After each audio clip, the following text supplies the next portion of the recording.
За guys энэ бол Gold Analysis. За уламжлалсаар хэдүүлээ өнөөдөр daily Gold Analysis харан за биткойн бол weekly явж байгаа учраас биткойныг бол өнөөдөр харахгүй.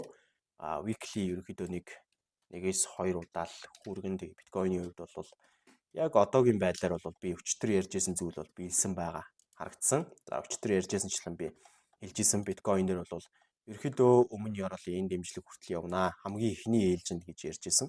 За тэр маань бол биелсэн байгаа. За тэрийг бид гэхдээ яг за тэгж ярьсан гэдгийг бүгдээ хамтдаа харъя.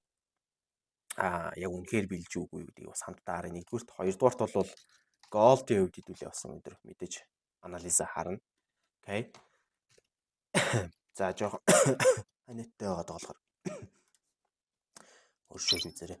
За энэ дээр одоо Gold биш биткойн гэдээ харах юм бол биткойны анализ өчтөр хүрсэн. За хамгийн ихний ээлжинд бол бид нар энэ үн хүрх юм байна гэдээ ёроолыг бол зааж байсан. Тийм доошоо ингээд тэр ёроол дээр л хараад байгаа. 91938 гэдэг үнийг харж байгаа гэж ярьжсэн. Ямар ч 91938 биш шалгачаад 91938-ыг бол шалгана гэж ярьжсэн. Тэг ямар ч тэр 91938 гэдэг үн дээр бол аль дийн ирлээ. Ямар ч үсэн энэ дүнг бол хэдүүлээ нэлээд урт хугацаанд харж исэн. Эндээс эхлүүлээл энэ хүртэл хооронд бол ямар ч үсэн лишээ ингээд хөөрөөд очих хэвээр гэдэг нөхцөл байдлыг харж исэн үеийн гэвэл биткойны анализ өгж эхэлснээс хойш харсан баха. Биткойны анализыг чинь би 2 сарын 3-нд өгж эхэлсэн харагдаж байна. За 2 сарын 3-наас эхлээд миний ерөнхий анализ бол за биткойныг ишээ унах хэрэгтэй юм үлгэн байгаа. За энэ спорттой байсан байна. За юм байна. Одоо gas gold руу оръё. За gas gold руу орох төр бол ерөнхий daily бол uptrend buying zone-тай хэврээ байгаа Trace-MT хөдөлгөөн ирэх хэрэгтэй байгаад байгаа. Daily time frame-ийн үед бол яг одоогийн байдлаар Trace-MT хөдөлгөөн хамгийн их дутагдж байгаа зүйл болж өрөөд байгаа. 4 цаг дээр бол хөдөлгөөн 4 цагийн яг одоогийн байдлаар 4 цаг бол яг одоогийн байдлаар 4 цагийн downtrend selling zone бол шилжсэн нөхцөл байдалтай. Гэхдээ харж байгаачлан бол тэр downtrend selling zone тийм ч сайн яваагүй. Зөвлөгөө маань uptrend buying zone буцаа шилжсэн байгаа харагдаж байна.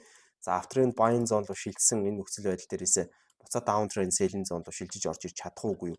Ерөнхийдөө надад бол хамгийн чухал зүйл daily-ийн Trace-MT хөдөлгөөн байгаа учраас одоо би 4 цаг дээр байгаа энэ хөдөлгөөнийг доош downtrend selling zone руу шилжээд Trace-MT хөдөлгөөн авчирд доош унах болсон тохиолдолд ерөнхийдөө арилжахын зүйтэй гэж хэлнэ. Тэгэхээс одоо яг хийсвэрээр дээшээ хайчих гэдэг нь мэддэхгүй хөдөлгөөн дээр арилжих бол тийм ч сайн зүйл биш. Нэгдүгээрт, хоёрдугаарт нь бол daily time frame-ийн аль хэдийнэ явах хэрэгтэй байсан хөдөлгөөн бол явсан. Маш урт хугацаанд бол reversal хөдөлгөөнийхөө өвчөр явлаа. Энэ reversal хөдөлгөөний хийснээс хойш орж ирсэн байгаа buying volume бол бага багаар замхарж байгаа. Тийм учраас хөдөлгөөн маань одоо сэлрүүд бол удахгүй орж ирэх ёстой гэдэг байрсан үндээр би хатуу зогсож байгаа. За тэгээд 30 минутын дээр бол хөдөлгөөн 30 минутын яг одоогийн байдлаар 30 минутын яг одоогийн байдлаар бол нэг resist-ийн 2 шалгасан хөдөлгөөн үүсээд тэгээд тэр хөдөлгөөн нь өчтөр фейлдчихэж байгаа. За эндээс бол арилжаанд орох боломжтой байна гэж харж ирсэн. Тэр хөдөлгөөн маань фейлдсэн. За тэгээд 30 минут маань үндсэн хөдөлгөөн дээшээ end reverse хийж гарч ирсэн баха. Яач вэ?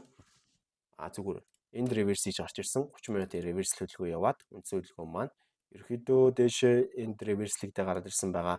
Одоо миний ажиглах зүйл юу байгаа гэх юм бол 30 минутын дээр доошоо буцаад за ерөнхий хөдөлгөөн маань энэ ёроолыг эвдээд Trace-MT хөдөлгөөн авчираад доошоо унах боломжтой юу гэдэг зүйлийг л хүлээж байна. Тэгэхээр бусдаар бол Golden дээр хүлээсэн юм алга.